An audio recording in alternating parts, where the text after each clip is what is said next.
Le Mali commémore la journée internationale des douanes. L'instant est mis à profit pour mettre en lumière le rôle que jouent les douanes maliennes dans la protection du pays à travers la lutte contre la fraude, les stupéfiants, le trafic illicite d'armes, mais pas que. D'où le thème « Une douane qui protège la société par sa vigilance et son engagement ».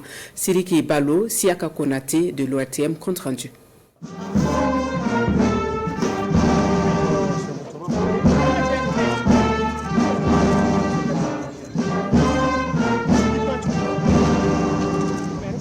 Dépôt des gerbes de fleurs au monument aux morts pour rendre hommage aux douaniers tombés pour la patrie, signature du livre d'or et la revue des troupes par le ministre de l'économie et des finances. Voilà les premiers actes de la cérémonie de célébration de la journée internationale de la douane, instituée en commémoration de la session inaugurale du Conseil de coopération douanière tenue le 26 janvier 1953 à Bruxelles, en Belgique. Une journée placée cette année sous le thème « Une douane qui protège la société par sa vigilance et son engagement », un thème qui met en lumière le rôle fondamental que jouent les douanes maliennes dans la protection de la société et la sécurisation des personnes. Ce thème nous rappelle que notre mission dépasse la simple application des formalités douanières. Elle est aussi une mission de protection, de prévention et de service public.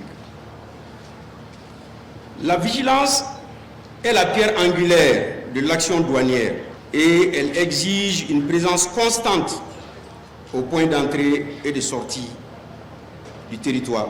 Cette célébration est l'occasion aussi de mettre en exergue les résultats obtenus par les douanes au cours de l'exercice écoulé en termes de mise en œuvre des réformes, de lutte contre la fraude et de mobilisation des recettes.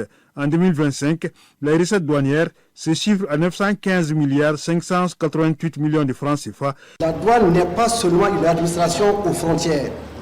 Elle constitue un rempart contre les menaces qui pèsent sur la santé publique, la sécurité, l'environnement et l'intégrité de nos économies.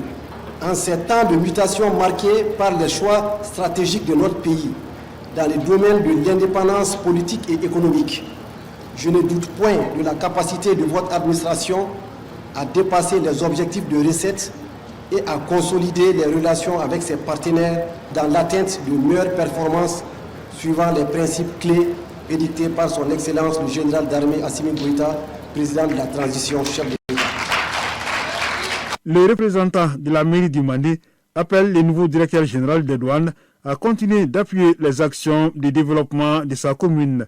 La boucle a été bouclée par la remise des certificats de mérite de l'Organisation mondiale des douanes aux agents qui se sont fait distinguer par leur engagement au service des douanes maliennes.